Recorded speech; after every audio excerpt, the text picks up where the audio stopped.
645년 6월 이세민은 안시성 공격에 회의적이었습니다. 안시성은 험지에 있고 병사들을 모두 강하니 성을 함락시키기는 어려울 것 같소. 그보다 건안성을 공격하는 것이 낫지 않겠소. 그러나 이적은 반대했습니다. 현재 대부분의 군량은 요동성에 있습니다. 만약 건안성을 공격할 시 안시성에서 군량로를 끊을 수 있습니다. 때문에 안시성을 먼저 공략하는 것이 옳은 줄로 아뢰옵니다. 결국 이세민은 생각을 바꿔 안시성 공격을 명했습니다. 고구려 또한 이를 알고 고현수와 고혜진이 이끄는 15만 군대를 보냈습니다. 여기에는 말갈족 병사들도 있었습니다. 이에 이세민은 장수들에게 말했습니다. 집이 예상하는 고현수의 세 가지 계책은 다음과 같다. 우선 상책으로 고현수가 안시성과 합류하여 성을 지키며 말갈병을 보내 우리의 군량을 빼앗는 것. 중책은 안시성의 군대와 함께 퇴각하는 것. 하책은 우리와 정면 대결하는 것이다. 그러나 고현수는 반드시 하책을 택할 것이다. 이때 고구려 진영에서도 전략회의가 있었는데 고정희가 고현수에게 조언했습니다. 당군은 우리보다 강함으로 시간을 끄며 기습부대를 보내 보급을 끊으면 이길 수 있어. 그러나 고현수는 이를 무시하고 계속 나아갔습니다. 이때 이사마가 와서 싸우는 척하다 달아나며 그들을 유인했습니다. 그렇게 고현수 부대는 안시성 동남쪽에 도착한 뒤 진을 쳤습니다. 진지는 40리에 달했는데 이를 본 이세민은 두려워했다고 합니다. 이에 이도정이 간언했습니다. 지금 고구려 대군이 이곳에 왔으니 평양의 수비가 약해졌을 것입니다. 저에게 정예병 5천을 주신다면 곧장 평양을 함락시키겠습니다. 그러나 이세민은 이를 듣지 않았습니다. 그는 이적에게 1만 5천 명을 주어 주필산 서쪽에 진을 치게 하고 장손무기에게는 1만여 명을 주어 삼북쪽에서 고구려군의 뒤를 기습하라 명했습니다. 그리고 자신은 4천 명의 군사들과 함께 북과 깃발을 가지고 산으로 올라갔습니다. 그리고 그는 고현수가 방심하도록 사신을 보냈습니다. 짐은 연개소문이 임금을 시했기에 죄를 물으려 하는 것뿐 너희가 신하의 예의를 다한다면 빼앗은 성은 모두 돌려주겠다. 이 말을 들은 고현수는 경계를 늦췄습니다. 그러나 한참 후 그는 당의 협상제의가 거짓임을 알고 공격을 개시했습니다. 그들은 이적군의 수가 적음을 보고 그를 먼저 공격했습니다. 고현수는 이적의 군대를 포위하여 계속 몰아붙였습니다. 이 소식을 들은 이세민은 놀라 일어서기까지 했습니다. 그때였습니다. 장손무기의 군대가 협곡을 돌아 나타났습니다. 이를 본 이세민은 북을 쳐서 공격 신호를 내렸습니다. 고현수는 병력을 나누어 막으려 했으나 이내 혼란에 빠졌습니다. 이세민과 장손무기의 군대가 공격을 하자 이적의 부대도 공세로 전환했습니다. 그렇게 삼면에서 공격을 받은 고현수의 군대는 1만 명의 희생자가 발생했고 동쪽의 다리를 건너 후퇴하려 했습니다. 그러나 장손무기가 이미 다리를 끊은 상태였고 고구려군은 산에 의지하여 진을 칠 수밖에 없었습니다. 한편 강 건너의 고구려군은 이들을 구원하고자 공격을 감행했습니다. 당군도 이에 맞서 고구려군의 도하를 막았습니다. 순봉에 나섰던 장수 왕둔학이 전사할 정도로 전투는 치열했습니다. 그러나 결국 고구려군은 나아가지 못했고 그렇게 고립된 고현수의 군대는 식량이 부족해지자 결국 항복했습니다. 이세민은 하늘에 감사를 올린 후 고현수에게 말했습니다. 이래도 너는 천자와 다시 전쟁을 하겠느냐? 한편 이세민은 이 전투에서 설시성을 가진 2명의 인재를 얻었습니다. 첫 번째는 설인기였습니다. 그는 본래 가난한 농부였으나 아내의 권유로 이번 원정에 참여했습니다.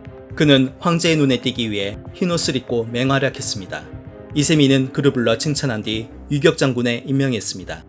또 한 명은 신라인 설계도였습니다. 그는 장군이 되고 싶었지만 진골 이상만 가능했기에 불만이 컸습니다.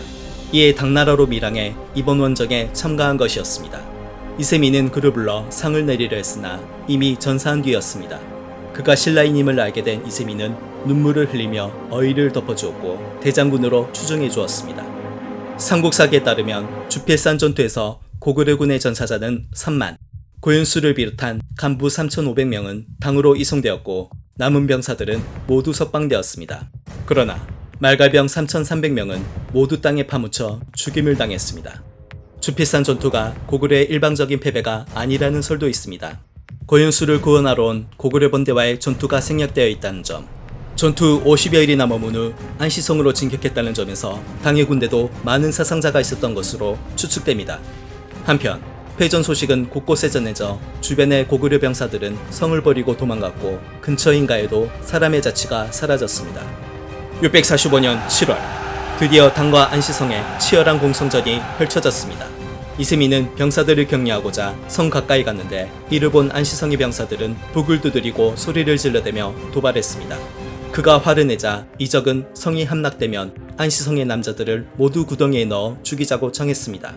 이를 들은 안시성 병사들은 더욱 분발하여 싸웠습니다. 그렇게 안시성 전투는 아무 성과 없이 시간만 지나갔습니다. 그때 고윤수와 고혜진이 말했습니다. 오골성의 역살은 늙어서 제대로 지킬 수 없으니 그것을 먼저 점령하면 나머지 성들도 무너질 것입니다.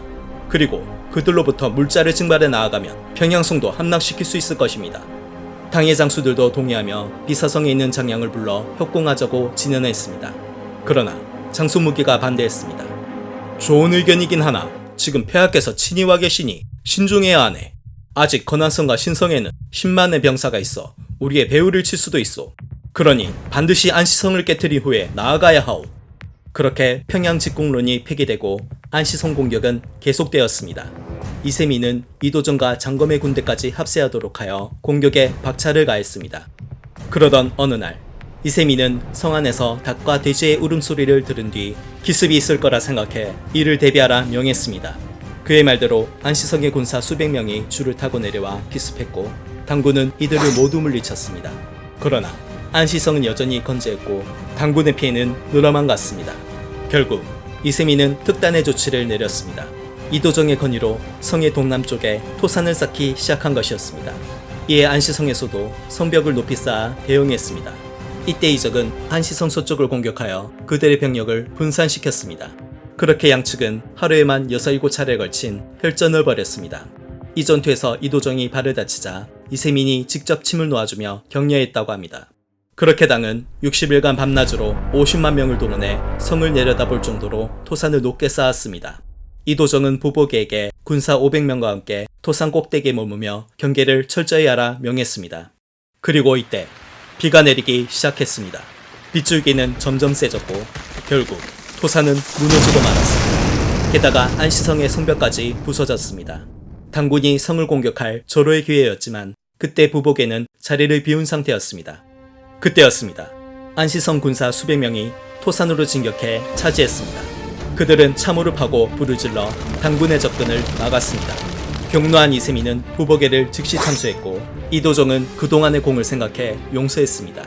그 후 3일 밤낮으로 치열한 전투가 이어졌지만 당은 끝내 토산을 되찾지 못했습니다. 그렇게 9월이 되자 요동에는 추위가 찾아왔습니다. 풀은 말라버리고 물은 얼어붙어 병사들과 말이 지내기 어려워졌습니다. 그동안 모아둔 군량마저 떨어지자 결국 이세민은 퇴각을 명했습니다. 그러나 전쟁은 아직 끝나지 않았습니다. 바로 요택의 진천과 추위와의 싸움이 남았던 것입니다. 요택에 들어서자 당의 수레와 말이 제대로 움직이지 못했습니다. 이에 장수무기가 1만 명을 동원해 풀을 베어 길을 만들고 수레로 다리를 만들었습니다. 이세민 또한 말 한 장에 풀을 얹어 나르며 도왔습니다. 그렇게 진창을 겨우 지나나 싶었더니 이젠 매서운 추위가 찾아왔습니다. 폭풍과 누보라가 몰아치자 얼어 죽는 사람들이 속출했습니다. 영조에 도착한 이세민은 전사자들의 유해를 수습하여 한 곳에 안장해 제사를 지냈습니다. 그는 직접 제문을 써서 그들을 애도한 뒤 다시 행군했습니다. 도중에 그는 마중 나온 태자 이치를 만났습니다. 이치는 아버지와 함께 수레를 타며 그의 고름을 입으로 빨며 간병했습니다. 이세민은 탄식하며 말했습니다. 위징이 살아있었다면 내게 이번 걸음을 못하게 했을 것이다. 그러나 그는 고구려 정벌을 포기하지 않았습니다. 전쟁 이후 고구려에서는 사신을 보내 사죄하며 미녀 2명을 바쳤으나 이세민은 이들을 돌려보냈습니다. 또한 그는 전면전 대신 수령양면으로 끊임없이 소규모 부대를 보내 고구려를 지치게 만들었습니다. 피해가 점점 늘어나자 보장왕은 둘째 아들을 보내 당에 사죄했습니다. 그러나 이세민의 재침공 계획은 착실히 진행되고 있었고 다음 해에 대군을 이끌고 고구려를 멸망시키려 했습니다.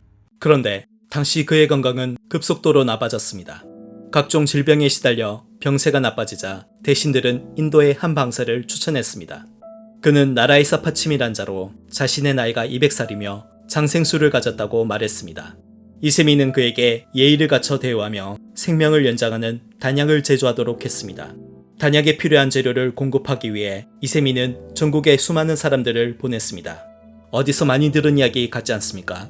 과거에 그는 영생을 구하던 진시황을 비웃곤 했습니다. 신선이 하는 일이란 허망하게 짝이 없다. 진슈왕은 거기에 너무 빠지다가 결국 방사에 속았다. 649년 5월 결국 그는 고구려 침공을 중지하라는 유언을 남기고 52세 나이로 생을 마감했습니다. 생명을 연장하기 위해 복용한 단약이 도리어 그의 죽음을 재촉한 것이었습니다. 방사는 인도로 돌려보내졌는데 괜히 사용을 시켰다가 일이 커져 주변국들로부터 비웃음을 살까 염려했기 때문이었습니다. 여기까지가 당태종 이세민의 일대기였습니다. 저는 그가 단순히 고구려를 침공했다 패배한 침략자가 아닌 영웅이지만 사람이기도 했던 이세민 자체를 그리고 싶었습니다. 그리고 중국이 내부적으로 힘을 키우면서 주변 국가들을 분열시켜 병합하는 전략이 예전부터 이어졌음을 자연스레 보여드리고자 했습니다. 중간에 제 개인적인 사정으로 공백이 있었음에도 기다려주시고 응원의 댓글까지 남겨주신 모든 분들께 감사하다는 말씀드립니다. 앞으로도 다양한 인물과 사건을 통해 역사를 재밌게 전하도록 하겠습니다. 지금까지 키스토리아였습니다.